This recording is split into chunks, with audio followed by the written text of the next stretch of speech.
सर्वज्ञ तीन ताप रहित आप दीर्घायु हो। हे महाभाग, इस समय आप ब्रह्म सम्मत पुराण वर्णन कीजिए। हे सूत, श्रोता आदि इंद्रयुक्त मनुष्य स्वाद में विक्षण हैं, वो विधि से वंचित हुए पुराणों को नहीं सुनते। जैसे 6 रसों से जीवा और इंद्रियों का सुख प्राप्त होता है, इसी प्रकार वचनों द्वारा बुद्धिमानों ने श्रोत्रेंद्रियों को आयाद देने वाले महात्माओं के वचन कहे हैं। श्रोता रहित होने से भी शब्द से सर्प मोहित हो जाते हैं। जो कर्णयुक्त होकर भी कथा नहीं सुनते, उनको कर्णहीन होना चाहिए। इस कारण हे सौम्य, संपूर्ण ब्राह्मण सावधान होकर सुनने की इच्छा वाले कलि भय में से नैमिषारण्य क्षेत्र में निवास करते हैं। जैसे हो वैसे समय व्यतीत करना ही नहीं चाहिए। मूर्खों का समय व्यसन में और पंडितों का पुराण शास्त्र के विचार में व्यतीत होता है। और शास्त्रों का भी विचित्र है, जिनके न्याय आदि के अनेक जल्पवाद हैं, और पुराण भी अनेक सात्विकादि भेद से 3 प्रकार के हैं। इसी प्रकार शास्त्र भी अनेक हैं, जो वितंडवाद से युक्त गर्व और अरमस करने वाले हैं। यह क्षेपक श्लोक है, जिनमें अनेक अर्थवाद हेतु वादादि के वचन उन शास्त्रों में वेदांत, सात्विक, मीमांसा, राजसिक और हेतुवाद से युक्त न्यास तामसी है।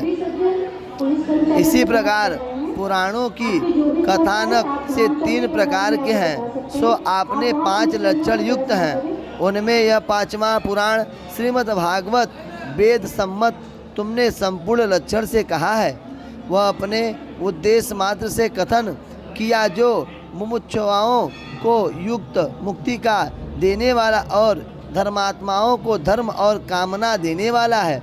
वह उत्तम पुराण आदर से विस्तार पूर्वक कहिए। हम सब ब्राह्मण दिव्य भागवत के सुनने की इच्छा करते हैं। हे धर्मज्ञ, आप तो पुराण संहिताओं को जानते हैं। वह गुरु भक्ति रखने के कारण व्यास जी ने तुमसे सम्यक प्रकार से कहा है। सर्वज्ञ, आपके मुख से निकले हुए पुराण सुने भी, परंतु सुधापान से देवताओं के समान हमारी तृप्ति नहीं होती। हे सूत, यदि मुक्ति हो तो अमृत पान को धिक है। भगवतामृत पान से मनुष्य शीघ्र संकट से छूट जाता है। सुधा पान के निमित्त जो सहस्त्रों यज्ञ युक्त है किए हैं, हे सूत, उससे हम सब प्रकार के शांति को प्राप्त नहीं हुए हैं। कारण कि यज्ञों का फल स्वर्ग है, और स्वर्ग से फिर आवृत्ति होती है। इसी प्रकार संसार चकने निरंतर भ्रमण करना चाहिए। हे सर्वज्ञ, बिना ज्ञान से तो मुक्ति नहीं होती। मनुष्य इस त्रिगात्मक काल चक्र में भ्रमण ही करते रहते हैं।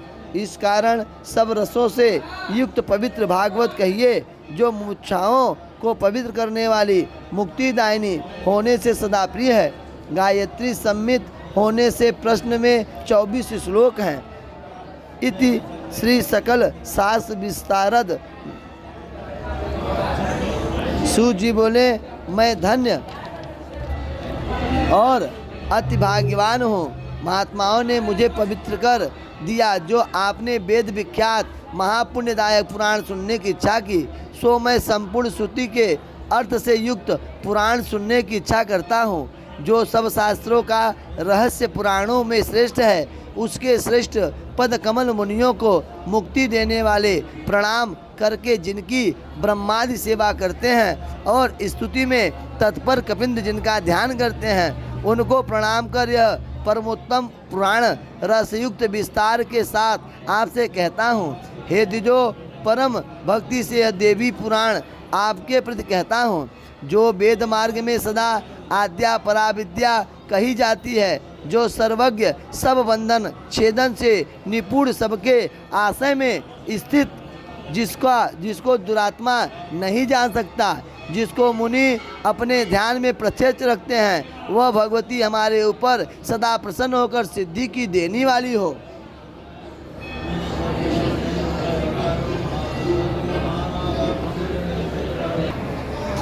अति भाग्यवान हूँ, महात्माओं ने मुझे पवित्र कर दिया है। आपने वेद विख्यात महापुण्यदायक पुराण सुनने की इच्छा करी है, सो मैं संपूर्ण श्रुति के अर्थ से युक्त पुराण सुनने की इच्छा करता हूँ।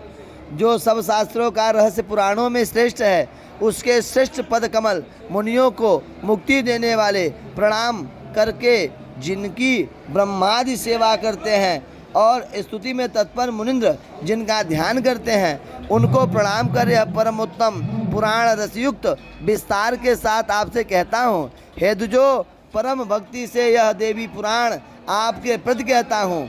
जो वेद मार्ग में सदा आद्या पराविद्या कही जाती है, जो सर्वज्ञ, सब बंधन छेदन में निपुण, सबके आशय में स्थित, जिसको दुरात्मा नहीं जान सकते, जिनकी मुनि अपने ध्यान में प्रत्यक्ष करते हैं, वह भगवती हमारे ऊपर सदा प्रसन्न होकर सिद्धि को देने वाली हो।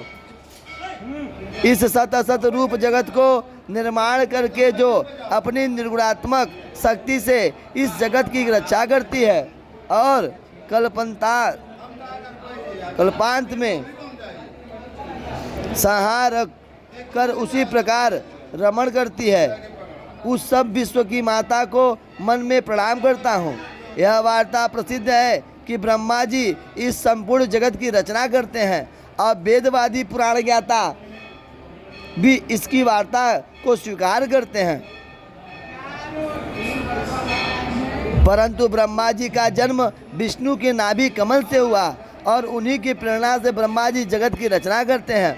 वह स्वतंत्र नहीं है और प्रलय काल में विष्णु भी शेष की सैया में शयन करते हैं और उनके नाभि कमल में ब्रह्मा का जन्म है और भगवान प्रलय काल में शेष जी की आधारता को प्राप्त होते हैं।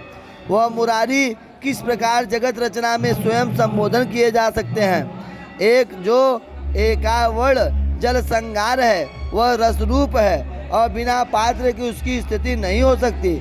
इनके धारण करने को जो शक्ति रूप है, उसी सब संसार को की जननी को प्रणाम करता हूँ। योग निद्रा से नेत्र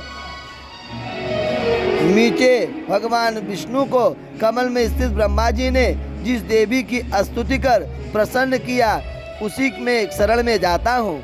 उस सगुण निर्गुण मुक्तिदायिनी माया को ध्यान करके संपूर्ण पुराण कथन करता हूँ। हे मुनियों, तुम सावधान होकर सुनो। यह श्रीमद् भागवत पुराण परमोत्तम है। इसमें 18,000 श्लोक है और 12 स्कंद है और सब 3,300 अध्याय व्यास जी ने कहे हैं। उसमें पहले स्कंद में 20, दूसरे में 12, तीसरे में 30, चौथे में 25, पाँचवें में 35, छठे में 31, सातवें में 40, आठवें में 24, नौवें में 50, 10वें में 13 हैं, 11वें में स्कंद में 24, 12वें में 14। इसी पुराण की इस प्रकार महात्मा ने संख्या कही है। इसकी 18 संख्या सहस्त्र संख्या कही है। सर्ग, प्रतिसर्ग, वंश, मनवंतर, वंशानुचरित यह पुराण के लक्षण हैं, जो निगुण, सत्य, नित्य, व्यापक, विकृत सिवा है। योग से जानने योग्य सबका आधार जो तुरिया में स्थित है, उसी की सात्विक की, राजसिकी, तामसी शक्ति महालक्ष्मी, महासरस्वती, महाकाली स्त्री हैं। इन्हीं 3 शक्तियों के दे अंगीकार लक्षण वाला तत्व को सृष्टि के निमित्त है। तत्व विस्तारद उसी को सर्ग है। उस शक्तियों का परिणाम रूप हरि, ब्रह्मा और शिव इन प्रादुर्भाव, पालन, उत्पत्ति और संहार रूप होने को प्रतिसर्ग कहते हैं। सोम सूर्यवंशी राजाओं का चरित्र कीर्तन करना और हिरण्य कश्यप आदि का चरित्र कथन वंश है। स्वयंभू मनु आदि मनुओं का वंश वर्णन करना, उनकी कला संख्या कथन मनवंतर वर्णन है। उनके वंश का अनुकथन ही वंशानुचरित है। इस प्रकार पुराण 5 लक्षण युक्त होता है। व्यास जी ने सवा लक्ष भारत कथन किया है। वह 5वां वेद सम्मत इतिहास कहता है। शौनक जी बोले, सुत जी वे कितने सब पुराण हैं, उनकी संख्या क्या है, आप सब विस्तार से कहिए। कलिकाल में डरे हुए हम नैमिषवासी ब्रह्मा जी के मनोमय चक्र देखकर उनको यहाँ स्थापित किए हैं और यह कहा है कि तुम इस चक्र के पीछे पीछे चलो जाओ, यहाँ इस चक्र की धार शीर्ष हो जाए, वहीं स्थान पवित्र जाना है। वहाँ किसी भी प्रकार कलिका प्रवेश न होगा, तब तक तुम वहाँ रहो जब तक फिर सतयुग आवे। यह उनके वचन को सुन उस चक्र को ग्रहण कर चले गए। वह चक्र भी सब देश के देखने की इच्छा से चलते हुए यहाँ उस चक्र की नेमी शीर्ष हो गई। इसी कारण यह परम देश नेमी सारण्य नाम से विख्यात हुआ। यहाँ कलिका प्रवेश नहीं होता, इस कारण यहाँ हमने स्थान किया है और सिद्धि महात्मा मुनि कली में भीत होकर यहाँ रहते हैं। यहाँ हमने पशुहीन केवल पुरोड़ासादि से यज्ञ किए हैं और सतयुग में अनेकातक यहाँ समय बिताते हैं। हे सूत जी, आप हमारे भाग्य से यहाँ आए हैं और आप परम पवित्र ब्रह्म सम्मत पुराण कहिए। हे सूत जी, हम सब सुनने की इच्छा करते हैं। आप बड़े बुद्धिमान वक्ता हैं। हम इस समय व्यापार रहित एकचित है। हे सूत जी, तीन ताप रहित आप दीर्घायु रहिए। आप पवित्र कल्याणदायक ब्रह्म सम्मत भागवत पुराण कहिए, जिसमें धर्म अर्थ काम मोक्ष विद्या की प्राप्ति का विस्तार वर्णन है, जो पवित्र तथा कथा व्यास जी ने कही। हे सूत, उस मनोरम कथा से सुनते हुए हम तृप्त नहीं होते। संपूर्ण गुण समूह का एक ही पवित्र पत्र जो सब जगत की माता की लीला से चरित्र करती है, उसके विचित्र अनेक पाप समूहों का नाशक कामना पूर्वक यह भगवती के नाम से युक्त प्रकट करो। इति देवी भागवत के महापुराण प्रथम स्कंद भाषा टीका द्वितीय अध्याय। बोलिए विंध्यवासिनी मैया की जय।